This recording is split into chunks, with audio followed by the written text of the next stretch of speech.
So, what up, guys? It's your girl, Manicmeeks, and I am back. I rarely do movie reviews or anything like that, or I just listen. I don't review well, all right? Number one. Number two, I should have made points. I don't. I just sit down, turn on the camera, and I talk. That's the problem. But if you're enjoying anything on my channel, gameplays, reviews, reactions, whatever else I got going on, go ahead and subscribe. I'm here, you're here. Let's be here together. So listen, Jujutsu Kaisen, is it zero? Here's the thing about this. On one hand, and right here, I love the movie. It was entertaining, it was great, and it was fun. On the other hand, I would have really rather they either streamed it for us or did what they did with Demon Slayer and gave us a really short arc. Because that was something that I would have loved to react to on YouTube. I would have loved to. And I just know that being a reactor gaming channel and being so all up in anime and anything like that, there was no way that I would be able to keep spoilers from myself. Because we don't even have a release date for it to be streaming. Like they don't give us any type of heads up or nothing. So I would have had to sit here on this. Honestly, what is this? It's March. I probably wouldn't have been able to see it till like October, November. Real talk. Real talk. And I can't keep myself from that. So I'm like, did it need to be a movie? Did it need to be a theatrical release movie? No, it didn't. It could have been streaming and it would have been just as good. Like the content of the movie itself was chef's kiss, the animation chef kiss. And I saw it in dub because I just picked a theater. We needed to go between like 4 and 5, and so the only one that was showing was the dub. And let me tell you what, I watched Jujutsu Kaisen in sub as it comes out because you know sub comes out before dub. But the dub cast, okay, the dub cast is in their bag. All right, the dub cast is definitely in their bag. What? Geto's voice actor, every time he said the word monkeys, I felt like he was donning his hood, like he was in a clan meeting. Like, oh my gosh, like I can't sit here and listen to this man call me a monkey. But he wasn't calling me a monkey. He was calling everybody else who was unpowered and uncultured swine a monkey. So I get that. But every time he said it with such zest and verve, I felt slightly like attacked. I did. I felt like I was being racially profiled. I did not enjoy that. But it was just so good the way he said it that me and my brother, we just kept laughing every single time he said it. Every single time. And if you came here expecting a spoiler-free review, you don't know me, okay? I don't understand what spoiler-free is. I don't understand what spoiler-free is. Like this section could be considered spoiler free. Like that's it, because I don't know who she is. She don't live around here in these parts. Okay. But yeah, so pretty much this was the before, because in the show they always make reference to Geto and the night of 100 demons or something like that. I thought it was 1,000 demons. I just probably did remember the number. I thought it was 1,000. Because they said Toto had like crushed a bunch of them, but it could be 100. I can't remember. I know it's a 1. But this is the incident that happened with Yuta. We got to meet Yuta because Yuta was one of the third. They called him third year, but the dude wasn't in the third year. The story told you he was just like Yuji Itadori when he was a special grade. My guy was a special grade specialini. I'm saying. So, he was already cursed when he came in here. He just didn't know how to control it. So pretty much we got a nice little chunk of Yuta's backstory. And every time I say Yuta, I think of NCT, Yuta. But we got to see his backstory where him and his friend, they were literally like kids, met her in the hospital. They had a bond. They were playing together. They loved each other so much. And she got him a ring so they can be engaged when they're older, and this was a promise. So pretty much it's like a promise ring. And then right after that promise ring had happened, she had got hit by a car. And listen, the English voice actors in this, oh my god, they were like, oh my god, y'all, he crushed her head. Is she? Can we call the ambulance? Y'all need to call a coroner. Y'all are disrespectful. Of course she died, but that's not the point. That's not the point. Like, y'all is rude. But eventually she died, and because of that, she cursed him. When she, like, the promise was a curse from her to him. And so he's been living with that ever since childhood. And when people bother him and pick on him, she pop out and be like, get off my man, back up. And she was backing up some dudes, and she backed them right up into one locker. She put 4 dudes in one locker. And they said they were gravely injured. Listen, they kind of look deceased to me. I'm not quite sure where y'all get y'all information from, where you can stuff 4 technically graduating seniors into a locker and then be like gravely injured. No, they was smushed and munched. They looked a little deceased. Like they were going to be pulled out and died. So, but because of that, he landed in Gojo's lap, and Gojo was like, yeah, I'll go ahead and take him. He already has a death sentence just like Yuji does. I guess the moment when I don't know, I can't quite remember the terms of Yuta's, because it's not so succinct as collecting all the fingers, eating them, and then we got to kill him. I think it was him learning how to control, what was his friend? I can't remember what the curse lady is. Starts with an R. It's not Rita, because that's Doom Patrol. Riza? I think it might be Riza. Learning how to control her was one of the caveats to him, still being alive. So Gojo took him under his wing. We got introduced to a young Maki panda, and I can never remember the curse user's name. Never. Tohito? Toma? What is his name? I'm gonna look it up because I like that dude. That's over here. I make a mess. Or we make messes. Let me look it up real quick. Oh god, come on. Oh, wait, what? What y'all doing? Okay, sure, whatever.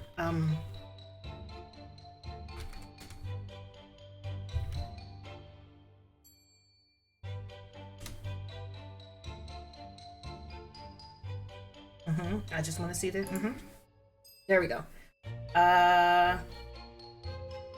Inumaki, that's his name. Inumaki. Fucking got your bitch ass nacked. So Inumaki, we got introduced to a young version of these guys, and pretty much it was the start of him getting to learn how to enjoy being around people, enjoying being around people, learning how to work together with other people, and learning how to defend himself using a sword that Gojo was like, here, listen, what you need a cursed object to put the cursed energy into so you could be more effective, as opposed to letting this chick run free. She can't just be out here in these streets running free. We got to get her. Rika, that's her name. So, so here, try this. And that was pretty much, I think they said it was like 3 or 4 months of him practicing to get better. Doing sparring matches with Maki. That's my bitch. Maki's my bitch. You know what I'm saying? So that was pretty much going on, and all in a while, in the background, we see freaking Geto out here in these streets being like, you know what? I'm gonna do a service to you. You have this cursed energy. Why don't you hand it here? Thank you, you stupid monkey. I can help you get this cursed energy. Get this off your shoulders to relieve some stress, to make you feel better. Just give me that thing that you don't need, you stupid monkey. So yeah, so he was going around. But I mean, it wasn't like he was pretending to do a service. He was actually doing a service. It's just that the service also helped him because he absorbed first spirits. And I want to say, was it just spirits, or did he also do like energy? I know for sure spirits. So every single time he would help get a curse off of someone, it would just add to his collection. and they didn't know how many he had. They were like, oh, he has well over 100, but we don't know if it's like 500 or something like that, but we know he can hold 100. So he was doing that on the side, and his whole plan was to get his little group together and get a hold of Rika, because she was an extremely strong curse, and then use that to get rid of all of the non-curse users, so that the world can only exist with people who can use curses. That's it. Everybody else who couldn't manipulate that energy, he considered inferior. Okay, he was superior and you were inferior, and he had to get rid of the inferiorities. Like, why do we have to spend time protecting you when we can just eliminate you? Boom. Winner, winner, chicken dinner. So that was his plan, and he was just tiptoeing around, just, you know, little things here or there, trying to test Yuta, just trying to see what Rika was all about. And eventually it came to a head when he was like, you know what, I'm just gonna run up on you and challenge you. And that's exactly what had happened. He got to the school on his little pelican deathbird, popped out with his team, walked up to Yuta and was like, we can be friends if you want to join me, you know. Hi, this is the book of our Lord and Savior Jesus Christ. He was like, I want you to be compelled to come this way. And Yuta was like, no, I'm not about to leave my friends. These are my friends. This is my family. I'm not going nowhere. And he was like,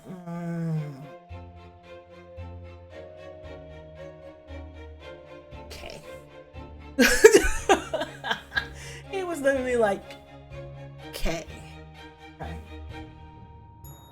Okay, just letting you know that on December 24th at this time, I need all y'all to meet me here, because it's gonna go down here. I'm gonna be out here in these streets, and I'm gonna unleash all of the cursed spirits I have inside of my body, and it's gonna be like 500 of them. And they was like, really? And he was like, dog, for real? Like, are really 500? Okay, go ahead and not show up and see what had happened. So once they figured that out, they was like, okay, we got to plan for this, we got to plan for this, we got to plan for this. So they would spend all their time planning and exacting the plans, and pretty much it was to leave Yuta and Maki back at the school, because Maki can't see. Okay, without her glasses, she can't see the spirits, and she also knows that he is going to make a beeline for her, because he considers her one of the monkeys that he was talking about. And of course, Gojo was like, yeah, this is the plan. We're going to do this, this, and that. Y'all just stick to your thingies. And he was just standing there like, something ain't right, y'all. You know what? So he went ahead and grabbed Panda and Inumaki and was like, I'm going to send y'all. He did the teleportation jutsu with the fourth Hokage. He did that. And he went ahead and sent them back to the school.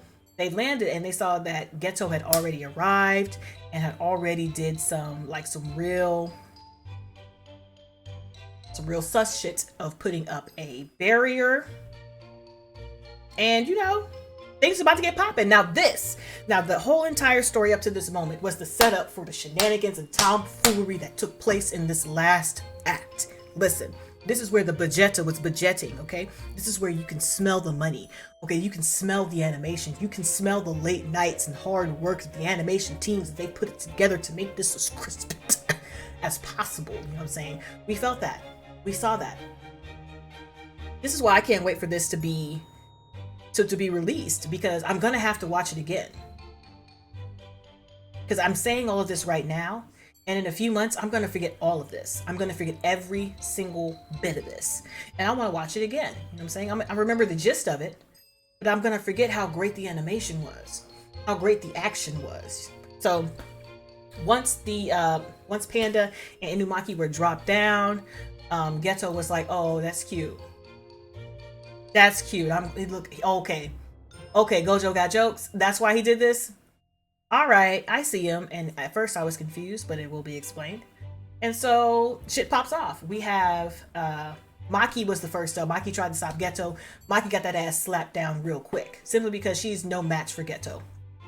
Understandable. She's still in training. I think she was still technically fresh to the academy and like fresh to the ranking. By the time we saw her in Jujutsu Kaisen, the television show, she was already, I think she was they had her at a level 1, but she was easily, no, they had her at a 4, and she was easily a 3 or a 2. but they kept her purposely at a 4, even though she was out here whooping ass. So I think when we meet Maki in this movie, she was actually a 4. That's what I'm thinking. I'm pretty sure she did say her rank, but I can't remember. But so Maki got that ass slapped, and then Panda and Inumaki were like, okay, we're gonna go against this dude, we're gonna try to fight, and they tried. And then Yuta was like, these are my friends, and jumped in and was like, you need to back off and leave him alone. So while Geto was fighting Yuta, because he knocked the hell out of the rest of them too. I mean, they tried, but it is Geto. So he knocked the hell out of them too. Yuta comes down and fights him, and Geto is over here playing because he just wants to see what this thing can do. And he's getting hit, and he was like, okay, well, this thing is super powerful, and that just makes me want it even more.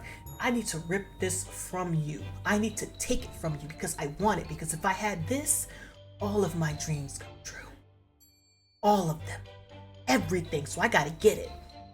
And so they're fighting back and forth, and he's using more and more of Rika, and Rika is allowing it, even though she is sensing the emotions that he's feeling for Maki. It's just like he's allowing or asking to take more, and she's just letting him. And eventually it comes down to it where he has to promise that. He has to promise to be hers completely and to die with her in order to use the entire power to keep this guy from killing everybody, including himself. And while this is going on the flip side in the city, you get to see all of the other Jujutsu sorcerers. We got to see the teachers in action. Listen, my mama with the braid with her Dynasty Warriors, the blue color axe, you know what I'm talking about. Is it Zhang? Is it who? Zhu Zhang? Oh my gosh, I'm literally gonna find the picture of who I'm talking about and put it right here, because it's very important that you understand that I know where that axe is from. Wang Wu Zhuang, something like that.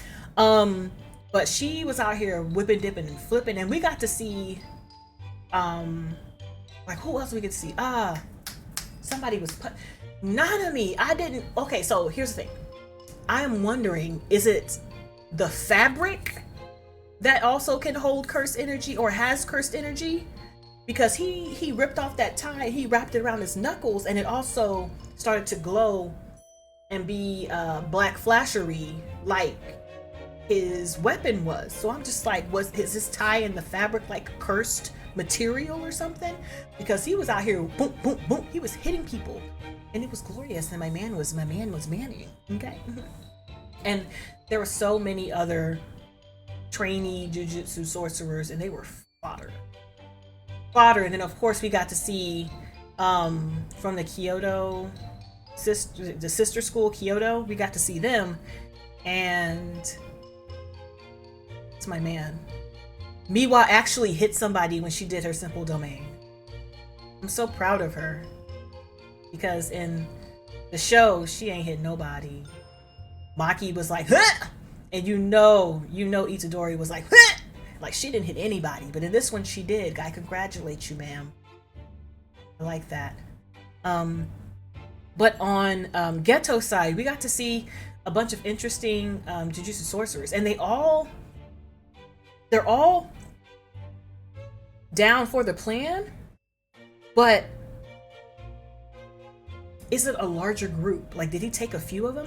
Because he had the black guy who's, of course, the foreign sorcerer. I like how he's the foreign sorcerer, but the white people in Asia are not the foreign people.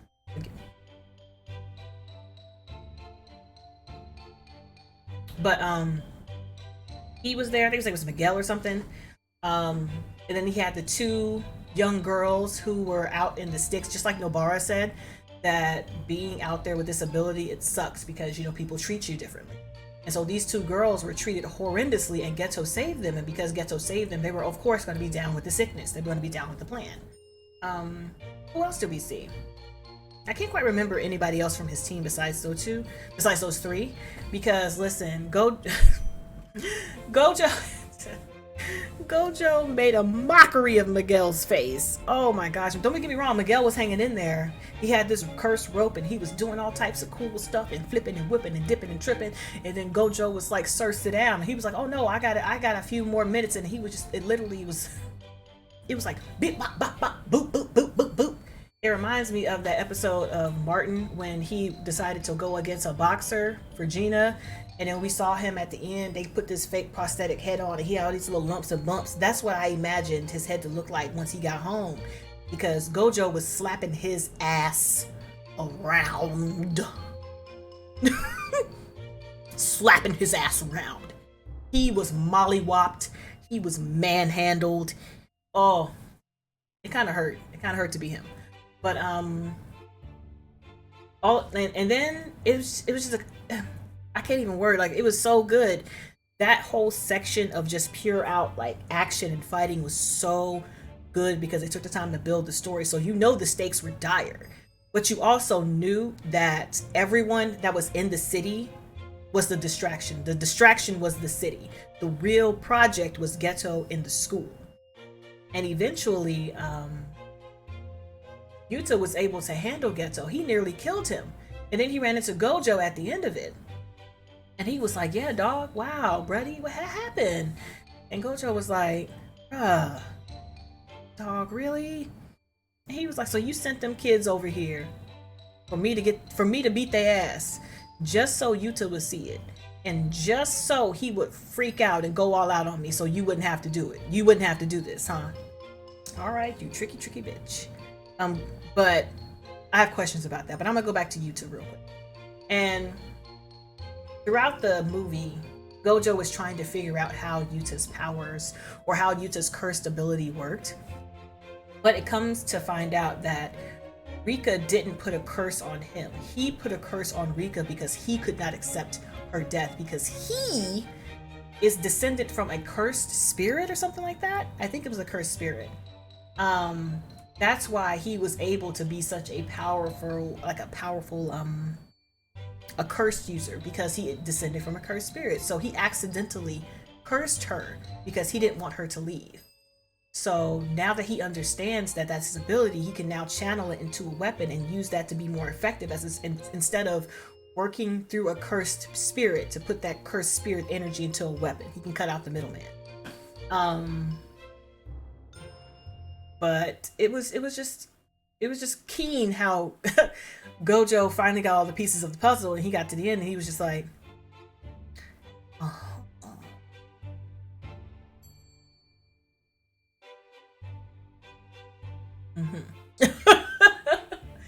But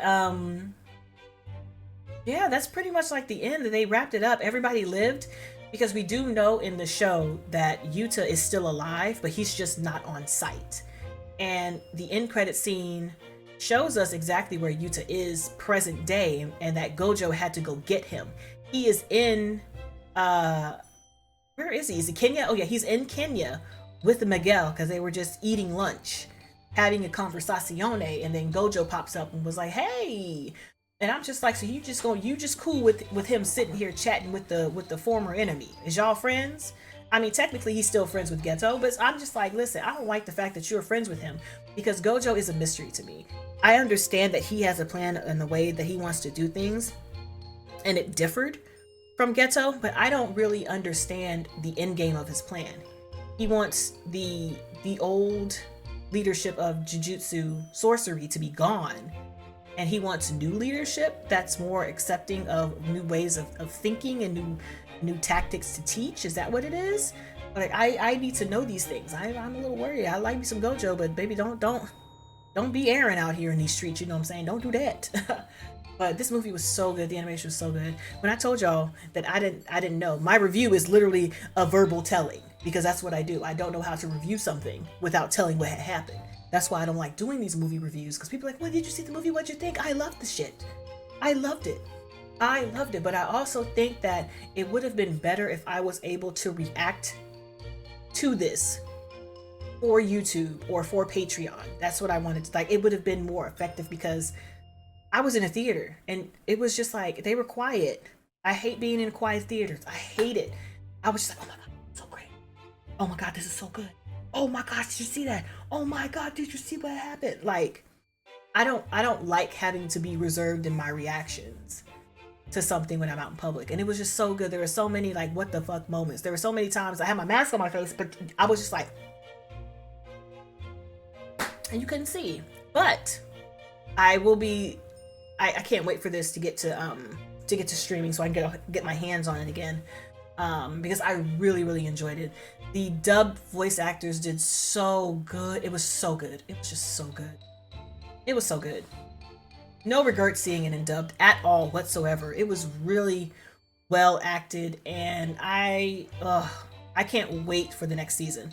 I wonder when that's gonna be, because technically this came out in December, right? In Japan, I think. So hopefully we can get season 2 this year or the beginning of next year. That would be nice. But on that note, guys, thank you for listening to a Manicmeeks retelling of Jujutsu Kaisen 0. You have a wonderful evening.